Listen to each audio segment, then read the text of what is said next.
नमस्कार सभी को। यस गुरु ऐप पर आप सभी का स्वागत है। तो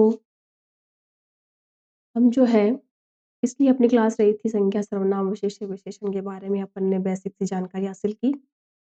और अब जो आज अपन पढ़ेंगे अगला अपना टॉपिक है, वो रहेगा अव्यय। रीट लेवल 1 और रीट लेवल 2 तथा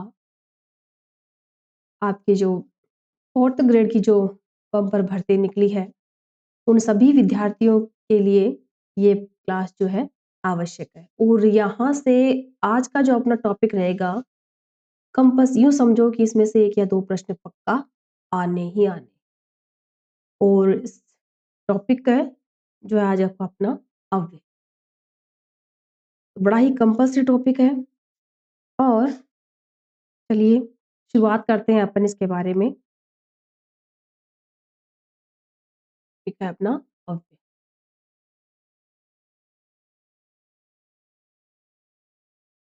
और उसके बाद अपन जानकारी हासिल करेंगे पदबंध के बारे। ये 2 बिंदु अपन के आज की क्लास के रहेंगे, ठीक है? तो ये अवयव होता क्या है?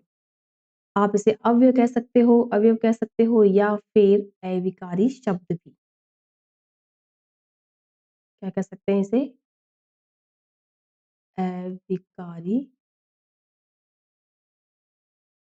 पढ़ा है अपन ने, अपन पढ़ते आए। विकारी शब्द होते हैं एक तो, एक होता है अविकारी शब्द। ये अविकारी शब्द या अवयव शब्द क्या होता है? तो वे शब्द जिनके रूप में लिंग, वचन, कारक, पुरुष इत्यादि का कोई फ़र्क नहीं पड़ता या इत्यादि के कारण इनमें कोई परिवर्तन नहीं आता। ये शब्दांश अपने मूल रूप में जो है यथावत बने रहते हैं। किसी भी स्थिति में इनमें किसी भी प्रकार का कोई परिवर्तन ना आए। जैसे होता है ये किंतु, परंतु, यह, वह, तो, इसलिए और तथा और ये जो शब्द होते हैं, इनका हालाँकि स्वतंत्र रूप से कोई मतलब नहीं है। ये स्वतंत्र रूप में अपने आप में किसी भी प्रकार इनका कोई औचित्य नहीं है। वाक्य के अंदर जुड़कर ही ये अपना जो मुख्य अर्थ है प्रकट कर पाते हैं। परंतु इनमें जो है किसी भी प्रकार का परिवर्तन भी नहीं होता। ये आप इसलिए को इसलिए नहीं कर सकते, परंतु नहीं कर सकते, यानी कि अपनी मूल स्थिति में जैसे ये शब्द है वैसे बने रहते हैं। और बात आती है कि इनके प्रकार कितने हैं? तो अवयव के प्रकार होते हैं 4। कौन-कौन से? पहला एक क्रिया विशेषण, दूसरा संबंध बोधक, समुच्चय बोधक और विस्मयादि बोधक। ये 4 भागों में बँटे होते हैं। एक 5वां है, हालाँकि मुख्यतः अगर आपसे पूछा जाए तो अवयव के प्रकार 4 ही होते हैं। एक है निपात, जिसके बारे में भी अपन पढ़ेंगे। निपात क्या होता है? मतलब कि निपात वो शब्द होते हैं या वो शब्दांश होते हैं, जो अपने आप में अगर वाक्य में लगते हैं तो मूलतः किसी अ, उस वाक्य में पद पर जैसे जोर डालना, दबाव डालना या उस वाक्यांश के उस पद को जो है अपने मूल रूप से बाहर खींचना, प्रकट करना, बताना कि जैसे उसी पर फ़ोकस करना एक तरीके से। जैसे कोई काम करना ही है, तो ये ही, भी, ये तो, ये जो है अपने आप में निपात है। ये मुख्य रूप से जो है उस चीज़ को जो है हाइलाइट करते हैं। अपने आप में उस पद को हाइलाइट करने के लिए इनका प्रयोग किया जाता है।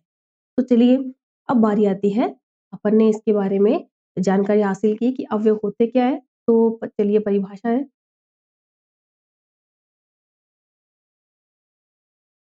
अवयव की परिभाषा है कि वे शब्द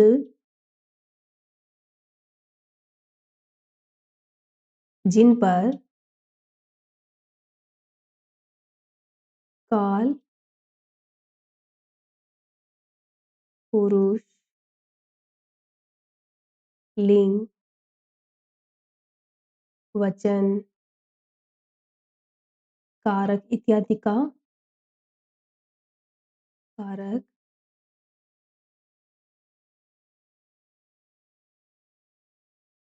इत्यादि के कारण कोई परिवर्तन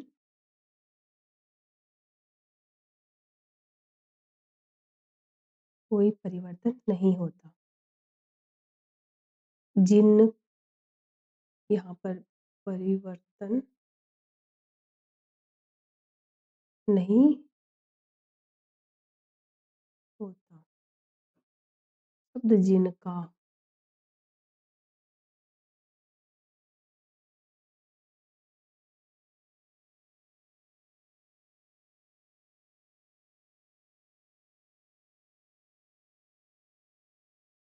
जिनमें काल, पुरुष, लिंग, वचन, कारक इत्यादि के कारण कोई परिवर्तन नहीं होता, तो ऐसे शब्दांश या ऐसे शब्द जो क्या कहे जाते हैं, अवयव। इनका वास्तविक रूप से या अलग से इनका कोई भी जो है अर्थ नहीं होता, वाक्य में प्रयुक्त होने के बाद ही इनका जो अपना एक जो स्वरूप है वो सामने आता है। अब बात आती है इसके प्रकारों की।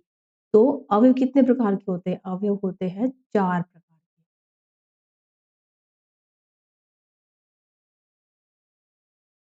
पहला है क्रिया विशेषण।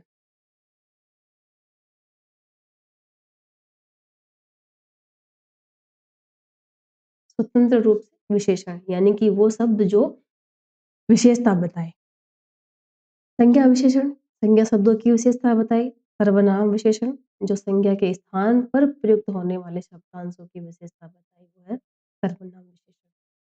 यहाँ पर बात आ रही है क्रिया विशेषण की, यानी कि वाक्य में जो भी क्रिया हो रही है उसकी जो विशेषता बताए उन्हें कहते हैं क्रिया विशेषण। दूसरी अपन ने बात की थी, दूसरा था संबंध बोधक। दूसरा क्या था? संबंध बोधक। तीसरा प्रकार है समुच्चय बोधक। समुच्चय बोधक। और चौथा अपना प्रकार है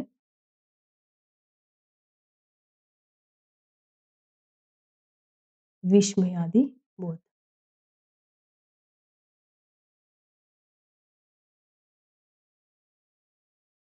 बोध। इस प्रकार ये अपन के 4 मुख्य प्रकार है। निपात के बारे में अपन बाद में चर्चा करेंगे। ठीक है?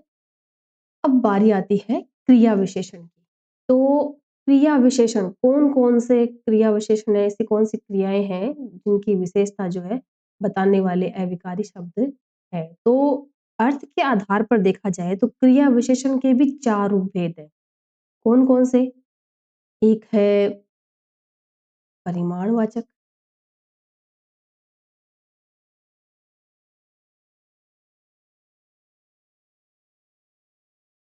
एक है कालवाचक,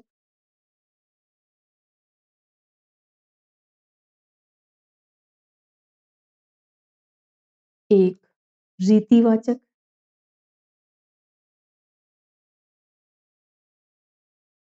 रीतिवाचक और एक है अपना स्थानवाचक। ठीक है? स्थानवाचक। ये क्रिया विशेषण के भी 4 उपभेद माने गए। अब बात आती है परिमाणवाचक की बात करते हैं। क्रिया विशेषण यानी कि वो विशेषण जो क्रिया की विशेषता बताए। जैसे मान लो कोई सेंटेंस है कि राम धीरे-धीरे चलता है या राम धीरे-धीरे पढ़ता है, चलो पढ़ता है। ये राम तो जो है बहुत ही पॉपुलर वर्ड है, किसी भी उदाहरण को लेने से पहले सबसे पहले नाम यही आता है। तो राम धीरे-धीरे पढ़ता है, तो राम की देखो पढ़ना क्या है? क्रिया है और इस पढ़ने की विशेषता बताई जा रही है। कैसे? धीरे-धीरे। कैसे पढ़ रहा है वो? धीरे-धीरे पढ़ रहा है। तो इस क्रिया की विशेषता बताई जा रही है धीरे-धीरे। अब अगर पूछा जाए कि ये धीरे-धीरे है तो क्रिया विशेषण मान लिया, लेकिन इन चारों में से किस प्रकार का क्रिया विशेषण है अगर आपसे पूछा जाए? तो नाम के अकॉर्डिंग अपन जानते हैं कि परिमाण का मतलब क्या होता है? माप-तोल, मात्रा। इसमें मात्रा का तो ऐसा कुछ है ही नहीं। दूसरा है काल, काल का मतलब समय, ऐसे शब्दांश जो समय को इंगित करते हुए आए, तो ये भी नहीं समझ में आ रहा। तीसरा आपका रीति और चौथा स्थान। तो स्थान, स्थान का भी इसमें कोई ज़िक्र नहीं है। ये है आपके सामने रीति का मतलब तरीका, किसी भी कार्य को करने का तरीका। तो यहाँ में जो कार्य हो रहा है, इस सेंटेंस में जो कार्य हो रहा है, पढ़ने का कार्य है, वो किस प्रकार हो रहा है, उस कार्य को होने के तरीके को बताया जा रहा है। ज़ाहिर-सी बात है, अपने आप समझ में आ रहा है कि ये रीतिवाचक क्रिया विशेषण है कि कार्य हो रहा है, कार्य होने का तरीका क्या है?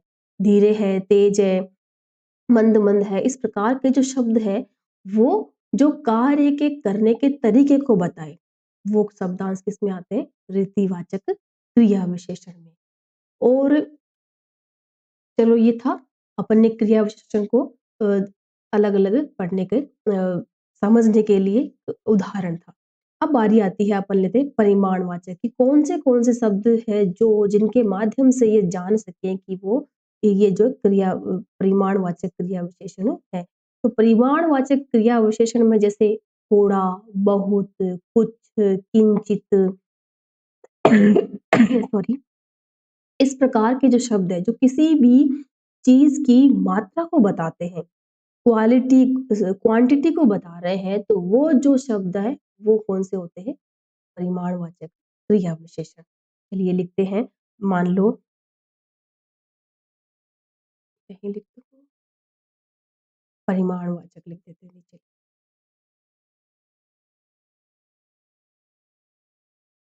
परिमाणवाचक, इसमें जैसे थोड़ा, बहुत, किंचित, कुछ, बस, केवल, इतना, उतना, दोनों ही आ जाएँगे सारे के सारे। अधिक, खूब, जैसे अ, एक वो जैसे अतिशय,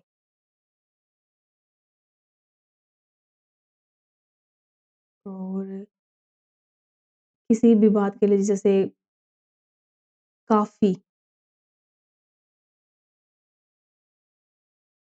या अपन स्वयं के लिए कहते हैं कि मेरे लिए इतना काफ़ी है, पर्याप्त है, पर्याप्त भी लिख सकते हैं यहाँ पर।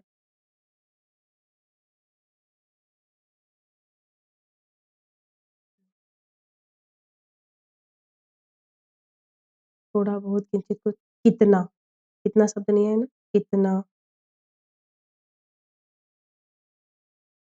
उम, एक जैसे बढ़कर, इत्यादि। तो ये सारे शब्द जो है, सॉरी,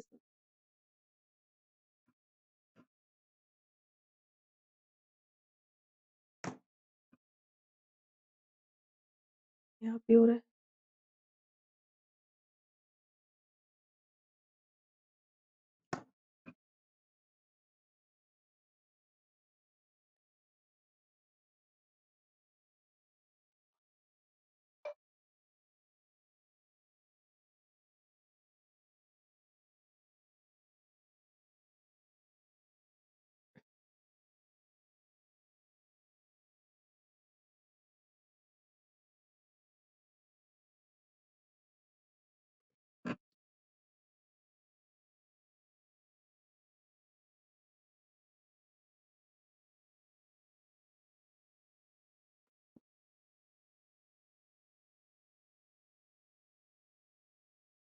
सॉरी भाई।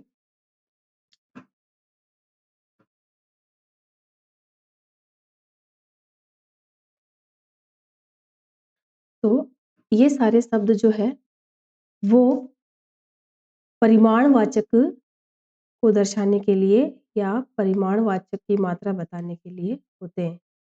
अगला था परिमाणवाचक में के बाद था अपना रीतिवाचक, नहीं कालवाचक, सॉरी।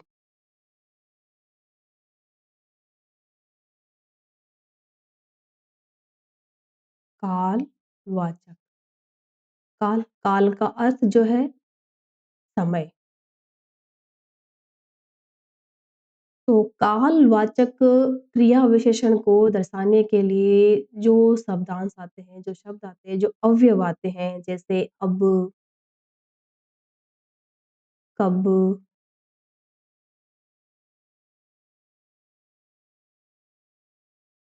या अभी। इसके अलावा कालवाचक में जैसे निरंतर,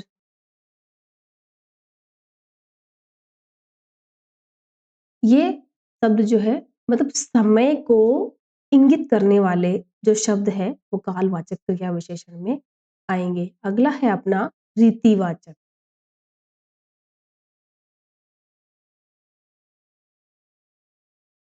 रीतिवाचक क्रिया विशेषण में मैंने आपको बताया कि किसी भी कार्य को करने का जो तरीका बता रहे हैं, वो शब्द जो है वो अव्यय है। जैसे मान लो अ, अभी ऊपर लिखा था धीरे-धीरे,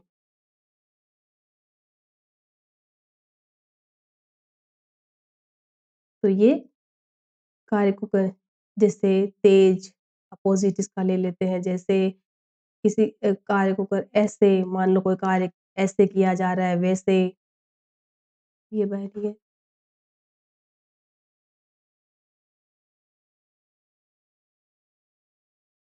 ऐसे या वैसे। और मान लो कोई भी कार्य होना ही है तो अवश्य।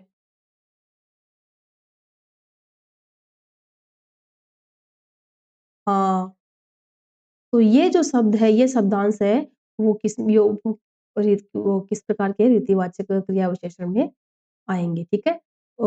अगला है अपना स्थानवाचक।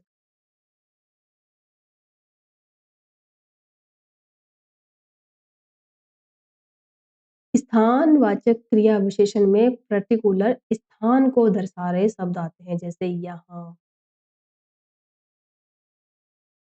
वहाँ, ऊपर, नीचे, अंदर, बाहर।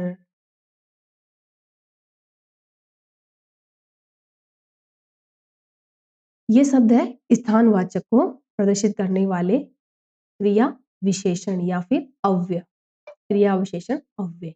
ये अपन ने तो क्रिया विशेषण के बारे में जो उपभेद थे उनके बारे में चर्चा की चर्चा की। अगला है अपना संबंध बोधक। कौन सा है? संबंध बोधक। ये संबंध बोधक क्रिया विशेषण क्या है?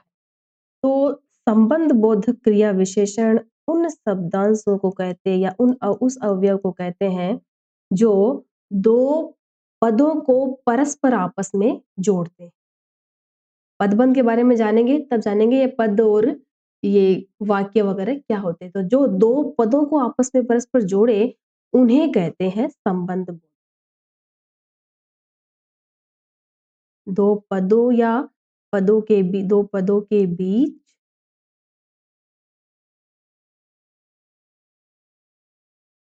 परस्पर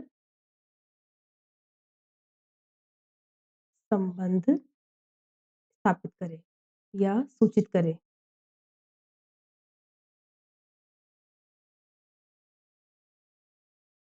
संबंध बताएं।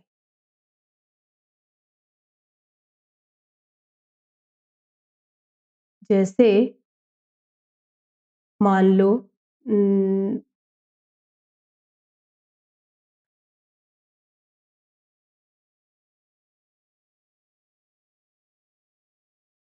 राधा के बिना मोहन अधूरा।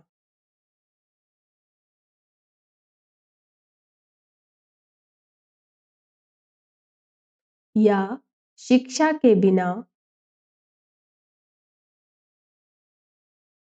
शिक्षा के बिना जीवन अधूरा।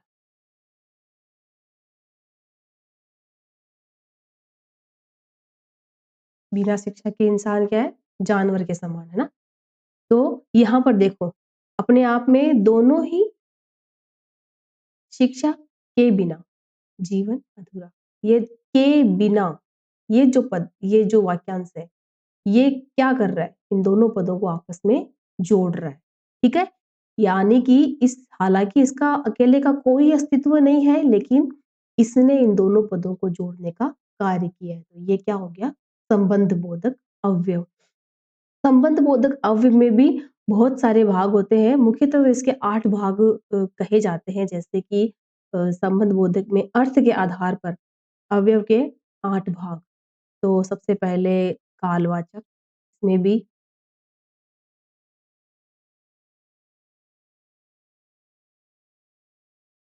दूसरा है कालवाचक में, जैसे मान लो पहले, बाद, आगे, समय को दर्शाने वाले जैसे पश्चात, अब तक,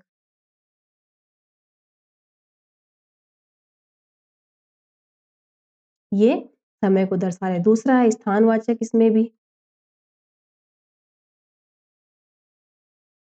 स्थानवाचक में वही आगे, पीछे, निकट, समीप,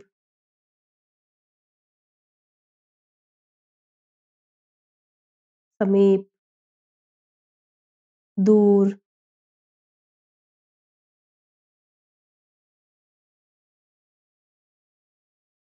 सामने, ये स्थानवाचक। दिशावाचक अगला है, दिशाओं को इंगित करने के लिए। दिशाओं में जैसे आस-पास, के सामने, की ओर, ये जो शब्दांश होते हैं, ये आस-पास, के सामने,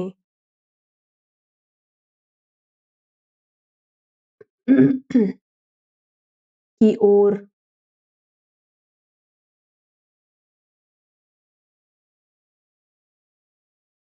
अगला है उद्देश्यवाचक।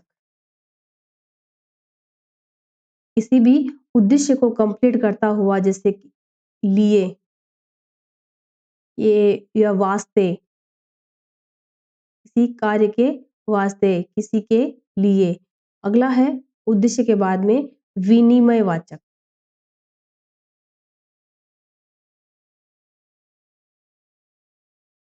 विनिमयवाचक में जैसे किसी वस्तु के एवज में या बदले में।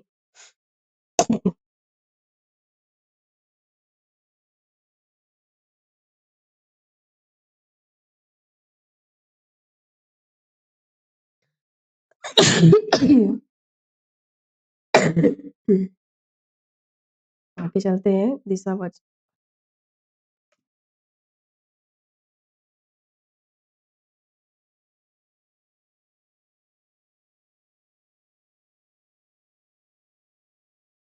5 हो गए। विनिमय के बाद में एक आता है, छठा है सादृश्यतावाचक।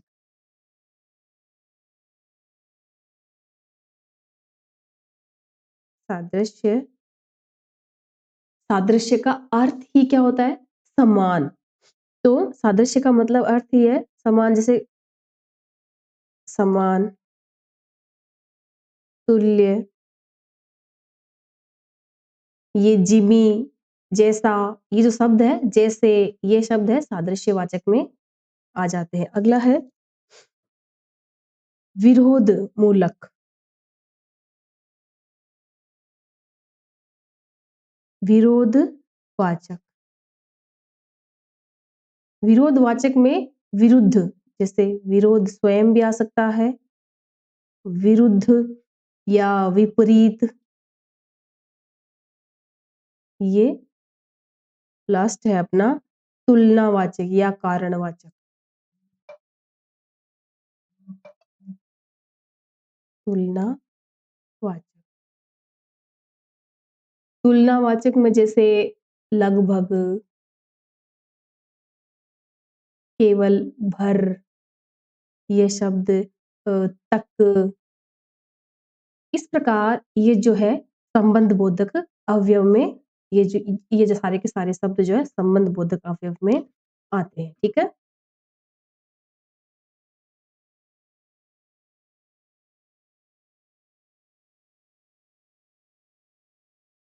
अब बारी आती है अपने समुच्चय बोधक की।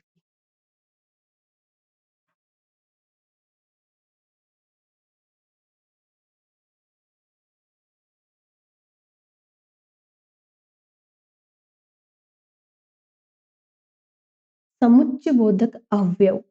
समुच्चय बोधक अवयव क्या होता है? समुच्चय बोधक अवयव 2 वाक्यों के बीच में परस्पर 2 वाक्यों को जोड़ने के लिए जिन शब्दांशों का हम प्रयोग करते हैं वो होते हैं समुच्चय बोधक। जैसे परिभाषा जैसे 2 पदों अथवा वाक्यों को परस्पर जो को परस्पर जोड़ने के लिए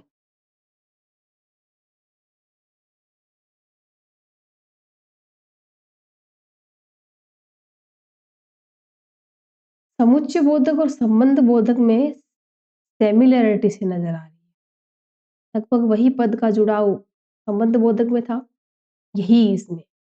लेकिन उसमें है कि अगर यूँ कहें कि संबंध बोधक में 2 शब्दों के बीच में भी अगर जिस शब्दांश का प्रयोग किया जा रहा है, वो भी संबंध बता रहा है। शब्द जो है सॉरी इसमें ज वाक्य लिया जा रहा है, 2 अलग-अलग वाक्य भी हो सकते हैं, 2 अलग-अलग परिस्थितियाँ भी हो सकती है, लेकिन संबंध बोधक में एक ही वाक्य है और एक वाक्य में अलग-अलग कंडीशंस को आपस में जुड़ाव जो है दिखाया जा रहा है।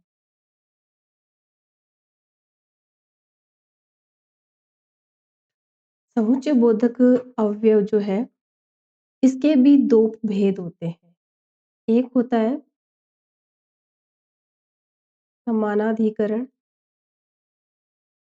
समानाधिकरण और एक होता है व्याधिकरण। व्यधिकरण।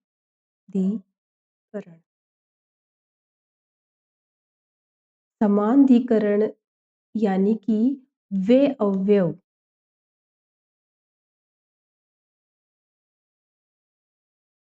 जो परस्पर एक समान वाक्य को आपस में जोड़ते हैं। जैसे मान लो जो समान वाक्य को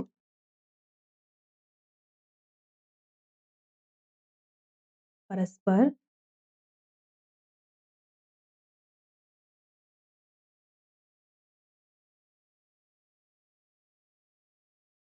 जोड़ते हैं। जैसे एग्ज़ाम्पल है जैसे और, तथा, अथवा, एवं,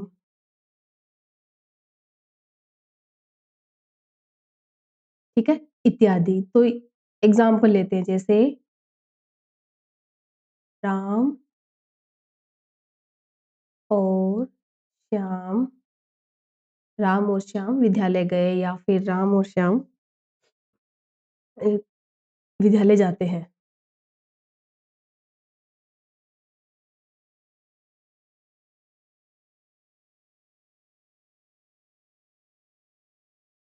कंप्लीट समान वाक्य है।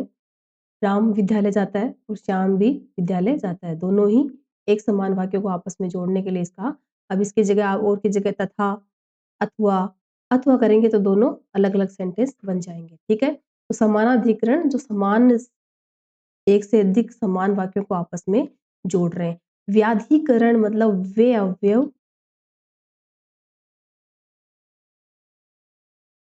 एक मुख्य वाक्य और बाकी सभी जो है उस मुख्य वाक्य पर आश्रित उपवाक्य। उन्हें जोड़ने के लिए जिन अवयवों का प्रयोग किया जाता है, उन्हें कहते हैं व्याधिकरण जो है अवयव या व्याधिकरण समुच्चय बोधक अवयव। तो वे अवयव जो मुख्य वाक्य को एक अधिक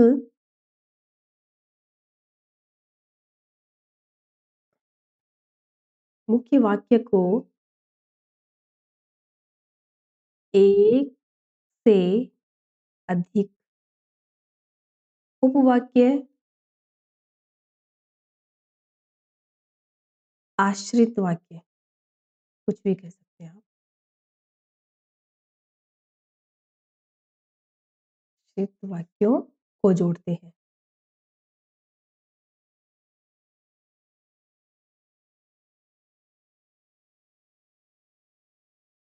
इसमें जैसे इसलिए, किंतु, परंतु इत्यादि अवयव आते हैं। इस प्रकार ये हुए जैसे और, अथवा, तथा, एवं, इसलिए, किंतु, परंतु इत्यादि इनको क्या कहते हैं? समुच्चय बोधक अवयव कहते हैं। अब अपना बचा जो है चौथा अपना अवयव है वह विस्मयादि बोधक।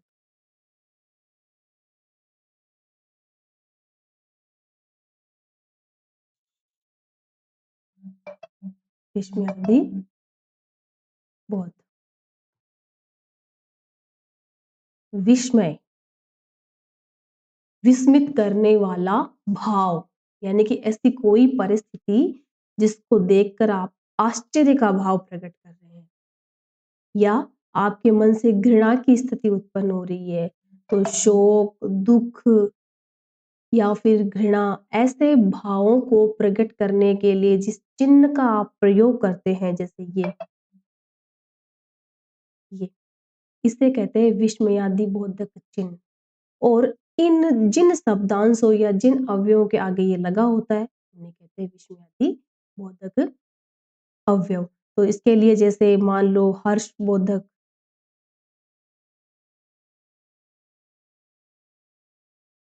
शब्दांश में लिखूं जैसे ओह,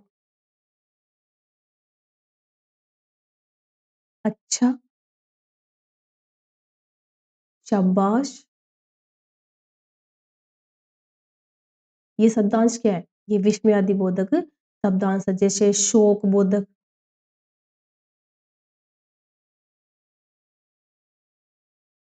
शोक को प्रकट करने वाले शब्द के अरे। वैसे ये अरे शब्द दो कंडीशन में अप्लाई होता है, शोक बोधक में भी होता है और खुशी के लिए भी इसका प्रकटीकरण होता है।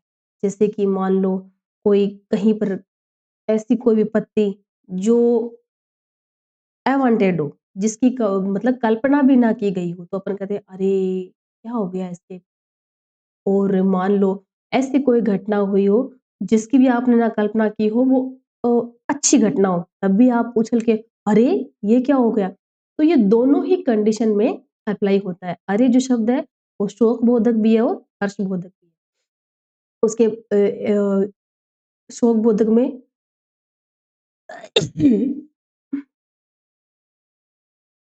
तो ये शोक बोधक में भी है, लेकिन इसका लगभग जो है हर्ष बोधक में भी किया जाता है। हाय, ओहो, क्या हो गया, बहुत बड़ी दुर्घटना हो गई। तो ये शब्द जो क्या है अपने आप में सभी हाय राम, हे राम, हाय राम भी, हे राम भी, दोनों ही कंडीशन में। और इसमें विस्मयादि बोधक में जैसे तिरस्कार में, तिरस्कार करते हैं अपन किसी चीज का, जैसे किसी जानवर को भगाने के लिए हट, दूर हट या हट हट, ये भी विस्मयादि बोधक में आते हैं। या फिर घृणावाचक,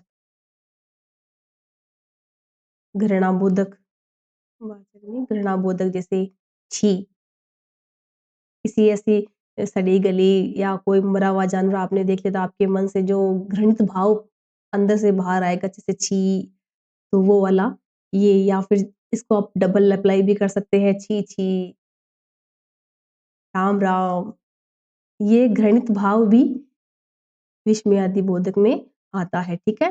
और हो गया, हे राम हो गया, वाह! या फिर किसी को आप जैसे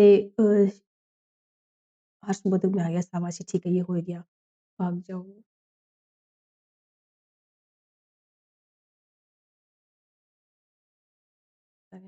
एक जैसे किसी को अगर अपन कोई घटना ऐसे देखी है, तो किसी को अपन पुकार रहे हैं, तो पुकारने की कंडीशन में रे, अरे, ये शब्द भी इसमें विस्मयादि बोधक में ही आएगा, ठीक है? और हाय मैंने लिखा क्या? हाय नहीं लिखा, चलो हाय भी इसी में आएगा, हाय रा। ये समुच्चय बोधक के लिए मुख्य-मुख्य शब्दांश या मुख्य-मुख्य अवयव, इनके माध्यम से भी अब डिटेल में अपन जब प्रश्न करेंगे, तब इनका प्रयोगात्मक रूप जानेंगे। ये तो थी थ्योरी, प्रयोग में वही है कि जब क्वेश्चन हमारे सामने आएँगे, तभी अपन इसके बारे में डिटेल से जो है अपन उसको आत्मसात कर पाएँगे। अब एक चीज़ और है जिसे अपन कहते हैं निपात। ये निपात क्या होता है?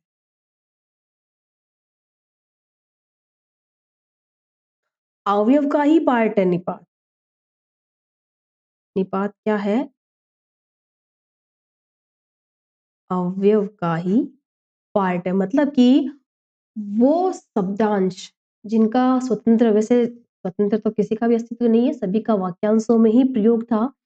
लेकिन ये अपने आप में निपात वाक्य में जहाँ आ रहा है, वो बल प्रकट कर रहा है स्वयं का। उस वाक्य में जहाँ पर ये मौजूद है, तो उस शब्दांश को एक प्रकार से अलग बल प्रदान कर रहा है कि नहीं? यानी कि एक अलग ही रूप उसका प्रकट कर रहा है। साधारणतः उस वाक्य में जैसे अगर ये ना हो, तो वो वाक्य क्या है? साधारण। लेकिन जैसे उस निपात का प्रयोग उसमें कर दिया गया, तो ये निपात जो है अपने आप में एक बल प्रकट करेगा। अपने माध्यम से उसका जो है भाव प्रकट करेगा कि ये काम ऐसा ही होना चाहिए। तो वो ही जो अपने आप में एक वाक्य में बल प्रकट कर रहा है। तो ये जैसे कि मान लो इसका ये वाक्य में बल का कार्य,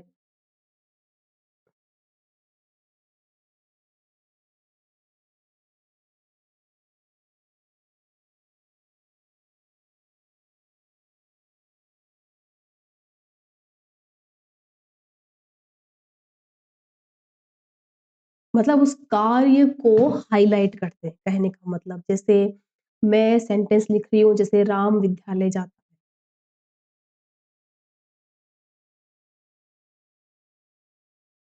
जैसे राम, ये बार बार ये धय लिखना भूल जाते हैं भाई।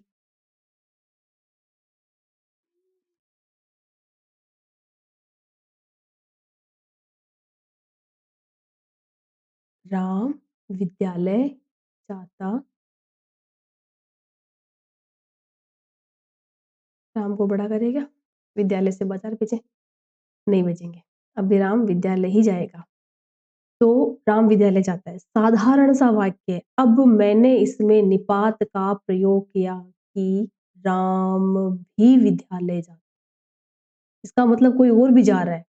ये भी का जैसे मैंने प्रयोग किया, तो अपने आप में सेंटेंस में अपने आप ही ये जो है अपना बल प्रकट कर रहा है कि इसका मतलब कोई और भी विद्यालय जा रहा है। और अगर मान लो मैं इसके साथ यहाँ करूँ कि राम विद्यालय ही जाता है, तो इसका मतलब राम विद्यालय के अलावा और कहीं नहीं जाता, राम विद्यालय ही जा रहा है। ठीक है? इस प्रकार ये जो निपात का काम करने वाले जो अवयव है, ये अपने माध्यम से उस कंडीशन को हाइलाइट कर रहे हैं। राम विद्यालय जाता है, साधारण सिंपल सा वाक्य है, लेकिन जैसे ही ये भाई साहब दोनों यहाँ मौजूद हुए, इन्होंने अपने-अपने अर्थ जो है अपने आप ही अनायास प्रकट कर दिए। तो ये स्वतंत्र इनका कोई अस्तित्व नहीं है, लेकिन सेंटेंस में या वाक्य में प्रयुक्त होने के बाद ये जो है उस वाक्य को बल प्रदान करते हैं। ठीक है? अब अलग-अलग निपात के लिए किन-किन जैसे शब्दों का, एक तो भी के लिए मान लो जैसे वह जयपुर भी जाएगा। अब अगर इस भी को मैं ना लिखूँ, वह जयपुर जाएगा। तो ये साधारण वाक्य है। इसका मतलब वो जयपुर जाएगा। बाकी कुछ काम करेगा कि नहीं करेगा, जयपुर जाएगा। अब यहाँ पर जैसे मैंने भेजेगा कि वो जयपुर भी जाएगा, इसका मतलब वो कहीं और भी जा रहा है। जयपुर के अलावा वो कहीं और भी जा रहा है। ये सेंटेंस ये अर्थ अपने आप में एकदम हाइलाइट हो रहा है। तो वह कहीं और भी जा रहा है लेकिन वह जयपुर भी जाएगा। तो ये इस पे जोर दे रहा है कि वो जयपुर भी जाएगा। कार्य पर अपने आप में ये बल प्रदान कर रहा है। एक सेंटेंस और लेते हैं, मान लो कि वह उम,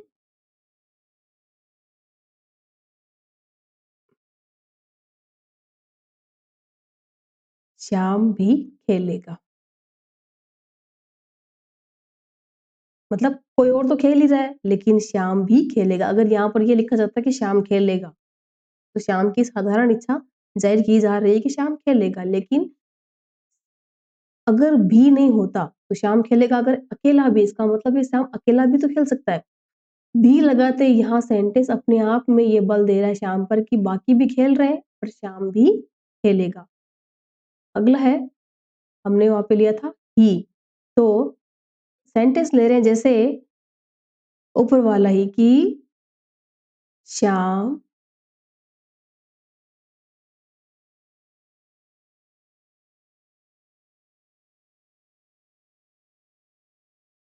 क्रिकेट ही खेलता है। सेंटेंस लिया मैंने कि श्याम क्रिकेट ही खेलता है। यानी कि वो केवल क्रिकेट ही खेलता है और कुछ नहीं खेलता अपने आप में। अब श्याम क्रिकेट खेलता है, अगर ये ही ना हो, तब तो क्या लग रहा है कि भई वो और भी गेम खेलता होगा, वो क्रिकेट खेलता है। श्याम क्रिकेट खेल रहा है, लेकिन जैसे मैंने ही लगाया इसमें निपात, तो ये अपने आप में बल दे रहा है कि वो केवल क्रिकेट ही खेलता है, क्रिकेट के अलावा कुछ नहीं खेलता। अगला अगला अपन लेते हैं, जैसे मान लो भर, कि उसका घर अ, सेंटेंस लेंगे उसके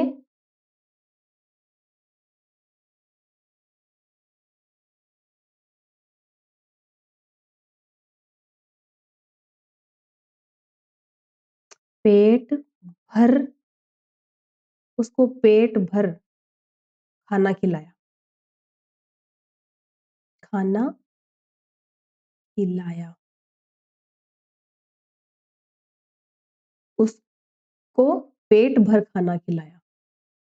यहाँ पर अगर आप ये पेट भर नहीं भी लिखते, उसको खाना खिलाया, तो भी अपन ये जो है ज़ाहिर कर ही रहे थे कि भई खाना खिलाया गया, लेकिन कैसे? पेट भर करके खाना खिलाया गया। अगला सेंटेंस लेते हैं तक।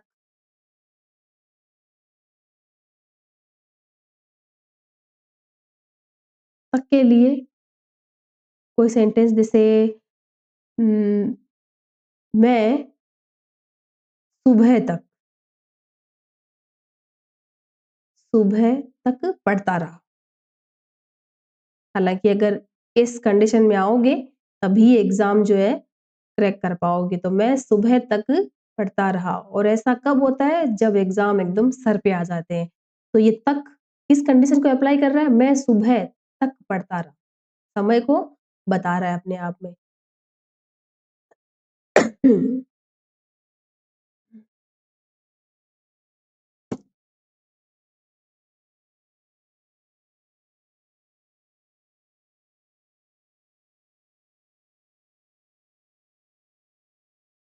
भर तक, एक और लेते हैं तक के बाद में मात्र। ये सभी है, भी, ही, भर, तक, मात्र, ये सभी निपात का कार्य करते हैं। तो मात्र जैसे, वैसे तो हम कब कहीं पर भी रुपए का जब ज़िक्र करते हैं, कितने भी रुपए लिखे होते हैं, मान लो 400, ये तो ये सिंबल मात्र के लिए होता है, या फिर रुपए मात्र, लिखते ही है मात्र। तो चलो इसी से जुड़ा हुआ कोई सेंटेंस ले लेते हैं कि मुझे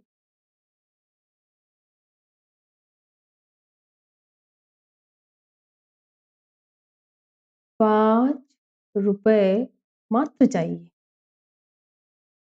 बस थोड़े से चाहिए, ज़्यादा नहीं चाहिए। क्या चाहिए? ₹5 मात्र, मतलब एक तरीके से इनफ। प्रकार ये अपन ने कर लिए निपात भी, निपात पढ़ लिए। अब चलो मैं एक सेंटेंस लिख रही हूँ। आप जो है उसका अर्थ बताओ। सॉरी उसमें अवयव बताओ। मेहनत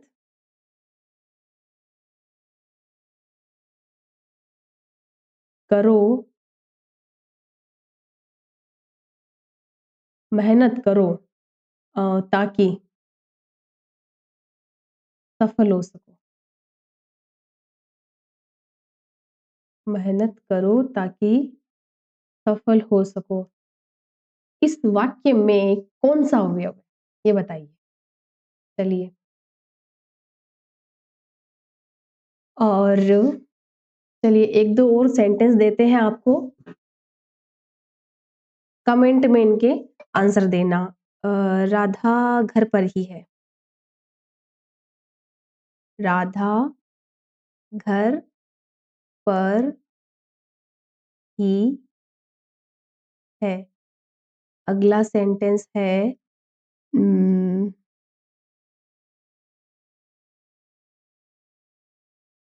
माताजी तो बीमार है। कमेंट में आप इनके आंसर देंगे और एक है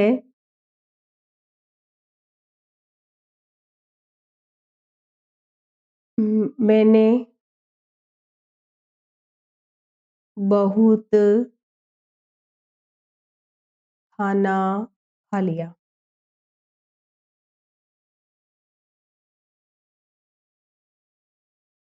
और एक सेंटेंस और है लास्ट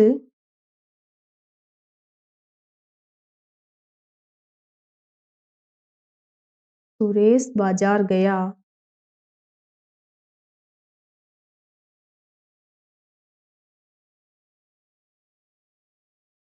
और वहाँ से बहुत सारी एग्ज़ाम चल रहे हैं, पुस्तकें लेके आया होगा, पुस्तकें ले आया और अगर ले आया है तो पक्का रेट क्लियर ही करेगा ये, देख लेना। तो कहीं ये अकेला रेट क्लियर ना कर जाए, आपको भी रेट क्लियर करनी है ना? टीचर बनना है? तो फिर दीजिए कमेंट में इनके आंसर।